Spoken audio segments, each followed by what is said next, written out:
আসসালামু আলাইকুম রহমতুল্লাহ। সুপ্রিয় দর্শক, আপনারা স্ক্রিনটা লক্ষ্য করেন। আপনারা স্ক্রিনে কি দেখতে পাচ্ছেন? বাংলাদেশ ইনভেস্টমেন্ট সামিট 2025-এ অংশগ্রহণকারী বিনিয়োগকারীদের সাথে জামাত ইসলামীর প্রতিনিধিদের বৈঠক হয়েছে। ঢাকায় অনুষ্ঠিত বাংলাদেশ ইনভেস্টমেন্ট সামিট 2025-এ অংশগ্রহণকারী বিদেশি ও দেশি বিনিয়োগকারীদের সাথে বাংলাদেশ জামাত ইসলামের সেক্রেটারি জেনারেল ও সাবেক এমপি অধ্যাপক মিয়া গোলাম পরোয়ারের নেতৃত্বে জামাত ইসলামের একটি প্রতিনিধি দল গতকাল সাক্ষাৎ করে এবং বৈঠকে মিলিত হয়। জামাতের এই প্রতিনিধি দলে ছিলেন বাংলাদেশ জামাত ইসলামের ইন্ডাস্ট্রিজ ও বিজনেস বিভাগের সহসভাপতি মোহাম্মদ মুনিরুল ইসলাম রাজু, সেক্রেটারি ডক্টর আনারুল ইসলাম আজিম ও সদস্য মোহাম্মদ মাসুদ করিম। তো প্রিয় দর্শক, আপনারা দেখলেন যে দেশি এবং বিদেশি বিনিয়োগকারী যারা বাংলাদেশে এসেছিলেন, সেমিনারে যোগ দিয়েছিলেন, তাদের সাথে জামাত ইসলামের প্রতিনিধিরা বৈঠক করেছেন। তো জামাত ইসলামী এটা করেছে, বৈঠক করেছে, কিন্তু আরও যেগুলো দল আছে তারা কিন্তু বিরোধিতা করেছে, আর বাংলাদেশ জামাত ইসলামী সমর্থন করেছে। এই বিনিয়োগকারীদের সমর্থন করেছে, ডক্টর ইউনূসের সমর্থন করেছে। আর আরেকটা দল কি করেছে আপনারা একটু স্ক্রিনে লক্ষ্য করেন। নির্বাচিত সরকারের উপরই বিনিয়োগকারীদের আস্থা বেশি থাকে, আমির খসরু মাহমুদ চৌধুরী, তিনি গতকাল এই কথা কিন্তু বলেছেন। তারপরে কি বলেছেন দেখেন, ইউনূস সরকারের উপর আস্থা নেই বিনিয়োগকারীদের, দ্রুত নির্বাচন ছাড়া হাতছাড়া হতে পারে কোটি টাকার বিনিয়োগ সম্ভাবনা। আমির খসরু মাহমুদ চৌধুরী, সদস্য স্থায়ী কমিটি বিএনপি। তার মানে ইনি কী বোঝাতে চাচ্ছে যে ইউনূস সরকারের উপর আস্থা নেই বিনিয়োগকারীদের। তাহলে বিনিয়োগকারীরা আসলো, মানে আস্থা না থাকলে বাংলাদেশে আসলো কেন? আপনারা নিয়ে আসতে পারছেন বা হাসিনা আনতে পারছে এতগুলো বিনিয়োগকারী? না, কেউ আনতে পারেনি। তো তাহলে আপনি কেন বলতেছেন যে আস্থা নেই? এরপর বলতেছে দ্রুত নির্বাচন ছাড়া হাতছাড়া হতে পারে কোটি টাকার বিনিয়োগ সম্ভাবনা। দর্শক, যেখানেই যাবেন সেখানেই নির্বাচন ছাড়া কোনো কথা নেই। তো মানে এক পাগল থামিছে আর এক পাগল দিয়ে শুরু করে দিচ্ছে, মানে সবসময় এটা চলতে আছে, নির্বাচনের কথা বলতেই হবে। বিএনপি তো নেতাকর্মীদের অভাব নেই, কখনো যখন দুলু বলে তখন দুদু চুপ থাকে, যখন দুদু বলে তখন আরেকজন বলে, যখন আব্বাস বলে তখন ফখরুল চুপ থাকে, মানে এরকমভাবে চলতে আছে। তবে নির্বাচনের কথা বলতেই হবে। ভারত ওই দিক থেকে বলতেছে আর ওই দিক থেকে বলতেছে, বাংলাদেশের উন্নয়ন তাদের সহ্য হচ্ছে না। গত 15 বছর হাসিনা ভোট ছাড়েছিল, তখন আর এরা নির্বাচনের কথা বলেনি। এখন দেশ স্বাধীন হয়েছে আর নির্বাচন দেন। কেন রে ভাই? নির্বাচন ছাড়া আমরা ভালো আছি। 5 বছর আগে কোনো নির্বাচনের কথা হবে না। তো প্রিয় দর্শক, এই জামাতে ইসলামী বিনিয়োগকারীদের সাথে যে বৈঠক করেছে, এই বিষয় নিয়ে গুরুত্বপূর্ণ আলোচনা করেছেন আমাদের বড় ভাই মোহাম্মদ সোলাইমান। তো চলুন সোলাইমান ভাইয়ের ভিডিওটা দেখে আসি। প্রফেসর ডক্টর মোহাম্মদ ইউনূসের সাথে ইতিহাসের অংশ হয়ে থাকলো Bangladesh Jamaat Islami. On the other hand, BNP তাদের ইতিহাসের অন্যতম শ্রেষ্ঠ ভুল করল। দর্শক, ডক্টর ইউনূস বাংলাদেশকে অনন্য উচ্চতায় নিয়ে যাচ্ছেন। বাংলাদেশে ইনভেস্টমেন্টের জোয়ার, বাংলাদেশের ইতিহাসে এত ইনভেস্টমেন্ট বা ইনভেস্টমেন্টকে কেন্দ্র করে, বিনিয়োগকে কেন্দ্র করে এত হাইপ কখনো তৈরি হয়নি। বাংলাদেশে এত সুন্দর বিনিয়োগ বান্ধব পরিবেশ অতীতে কখনো ছিল না, এবং সোকল্ড কোনো নির্বাচিত সরকারের অধীনে এত সুন্দর বিনিয়োগ বান্ধব পরিবেশ আসবে না। কারণ সংস্কার ছাড়া যারা নির্বাচিত হবে তারা পার্সেন্টেজ খাবে, তারা কমিশন খাবে। হাসিনার আমলে আমরা দেখেছি কি ইনভেস্টমেন্ট করতো। হাসিনাও কিন্তু ইনভেস্টমেন্টের গল্প শোনাতো, বাংলাদেশের চিত্র বদলে দেওয়ার গল্প শোনাতো ডক্টর ইউনূসের মতো। কিন্তু দিন শেষে একটা জায়গায় হাসিনা আটকে যেত, সেটা হচ্ছে ভারতের ইন্টারেস্টের বাইরে কোনো ইনভেস্টমেন্ট নিতে পারতো না। যেমন চীন আমাদেরকে অনেক বড় বড় প্রস্তাব দিয়েছিল 2010 সালে 12 সালে। চীন বলেছিল যে চীনে যত গার্মেন্টস লাগে এবং সবচাইতে বেশি গার্মেন্টস বা বড় গার্মেন্টস রপ্তানিকারক দেশ হিসেবে চীনের যত উৎপাদন, এগুলো বাংলাদেশেরটা চীনেরটা সব বাংলাদেশ করুক। এর মানে আপনি চিন্তা করেন 140 কোটি মানুষের গার্মেন্টসের যে চাহিদা বাংলাদেশি গার্মেন্টসের বা চীনের গার্মেন্টসের, ওইটা বাংলাদেশে উৎপাদিত হবে। এবং বাংলাদেশ বর্তমানে যেটা উৎপাদন করে সেটা তো করবেই। এবং চীন থেকে যুক্তরাষ্ট্রে যা রপ্তানি হয় সেটা এখন থেকে বাংলাদেশ থেকে হবে, চীন থেকে হবে না। আপনি চিন্তা করেন কি একটা অবস্থা, বাংলাদেশ কোথায় চলে যেত। কিন্তু এর বিনিময়ে চীন কি করবে?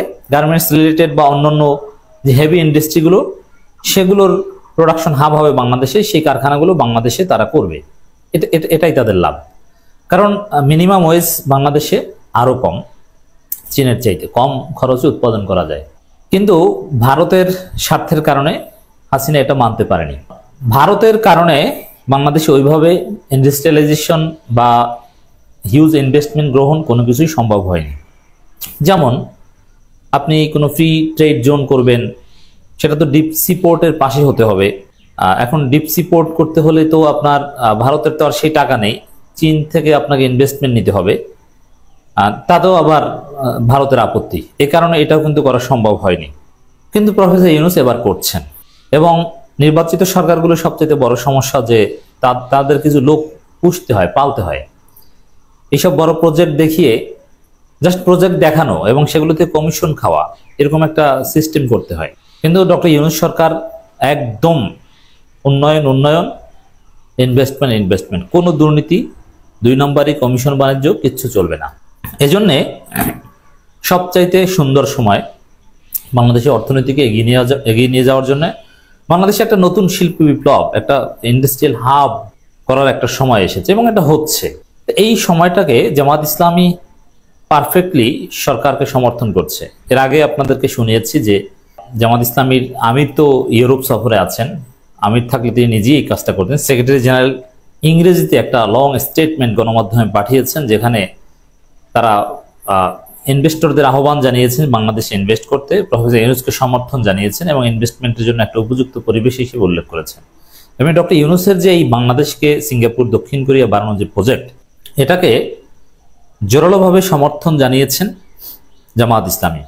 শুধু এটা নয়, জামাত ইসলামী এই সামিটে অংশগ্রহণ করেছে, ইনভেস্টমেন্ট সামিটে, এবং জামাত ইসলামী ইনভেস্টরদের জামাত ইসলামের পক্ষ থেকে নানান কিছু উপহার দিয়েছে, বই উপহার দিয়েছে, অসাধারণ বই, এবং সব পজিটিভ কথা বলেছে, কোনো নেগেটিভ কথা বলেনি।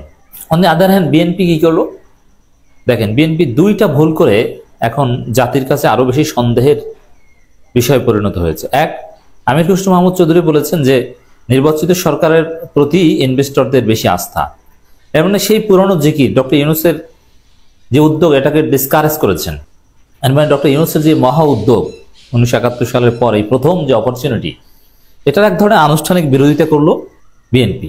না, এইসব ইনভেস্টমেন্ট এগুলো তার কাজ না, এটা নির্বাচিত সরকার করবে।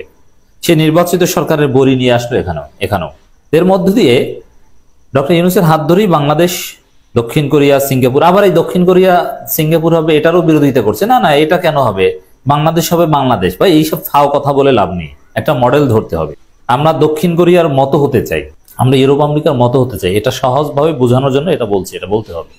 একদম কেউ কারো মতো হতে পারে না, কিন্তু এটারও বিরোধিতা করছে। কারণ কি, ডক্টর ইউনূস যা করবেন সবকিছু বিরোধিতা করতে হবে, এটা বিএনপির আল্লাহর ক্রিয়া, নইলে বিএনপির রাজনীতি থাকে না। আবার বিডার নির্বাহী চেয়ারম্যান প্রতিমন্ত্রী মর্যাদায় জনাব আশিক চৌধুরী, তার যে অসাধারণ প্রেজেন্টেশন, এটা বাংলাদেশের এই পদস্থ কোনো কর্মকর্তা অতীতে কখনো এত সুন্দর পারেনি। মানুষ প্রশংসা করছে, এতে বিএনপির যে জিয়া বটফোর্সের লোকজন আছে তারা খুব কষ্ট পাচ্ছে। কেউ বলছে চেহারা তো সজীব জয়ের মতো, মানে এই লোকটাকেও এখন বিভিন্নভাবে তার দোষ কি কি এগুলো খুঁজে বের করার চেষ্টা করা হচ্ছে জিয়া বটফোর্সের পক্ষ থেকে। তাহলে দর্শক বুঝতে পারছেন যে ডক্টর ইউনূসের যে এই অসাধারণ উদ্যোগ বাংলাদেশকে এগিয়ে নেয়ার এবং বিশ্ববাসীর যে সাড়া, ইনভেস্টরদের যে সাড়া, এত সাড়া কখনো পাওয়া যায়নি। এই সময়টাতে বিএনপি যে ভুল করলো ডক্টর ইউনূসের বিরুদ্ধে অবস্থান নিয়ে, এটা ঐতিহাসিক ভুল। আর জামাত ইসলামী আরেকটা প্রেস বিজ্ঞপ্তি, ঢাকায় অনুষ্ঠিত বাংলাদেশ ইনভেস্টমেন্ট সামিট 2025-এ অংশগ্রহণকারী বিদেশি ও দেশি বিনিয়োগকারীদের সাথে বাংলাদেশ জামাত ইসলামের সেক্রেটারি জেনারেল সাবেক এমপি অধ্যাপক মিয়া গোলাম পরোয়ার নেতৃত্বে জামাতের একটি প্রতিনিধি দল সাক্ষাৎ করে এক বৈঠকে মিলিত হন। জামাতের এই প্রতিনিধি দলে ছিলেন বাংলাদেশ জামাত ইসলামের ইন্ডাস্ট্রি ও বিজনেস বিভাগের সহসভাপতি মোহাম্মদ আনোয়ারুল ইসলাম রাজু, সেক্রেটারি ডক্টর আনোয়ারুল আজিম ও সদস্য মোহাম্মদ মাসুদ কবির। বৈঠকে তারা পারস্পরিক কুশল বিনিময়ের পরে বাংলাদেশে বিদেশি বিনিয়োগের পরিবেশ সহ বিভিন্ন সমস্যা ও তার সমাধান নিয়ে অত্যন্ত খোলামেলা আলোচনা ও মত বিনিময় করেন। এদিন চায়না, ব্রিটেন, কানাডা, নেদারল্যান্ড সহ বিভিন্ন দেশের বিনিয়োগকারীরা বাংলাদেশ জামাত ইসলামের প্রতিনিধিদের সাথে আলাপ করেন এবং বিভিন্ন উদ্বেগের কথা জানান। এ সময় জামাতের সেক্রেটারি জেনারেল অধ্যাপক মিয়া গোলাম পরোয়ার জামাত ইসলামের পক্ষ থেকে বিনিয়োগকারীদের সর্বাত্মক সহায়তা দেওয়া হবে, তিনি বাংলাদেশ বিনিয়োগের জন্য বিদেশি বিনিয়োগকারীদের প্রতি আহ্বান জানান।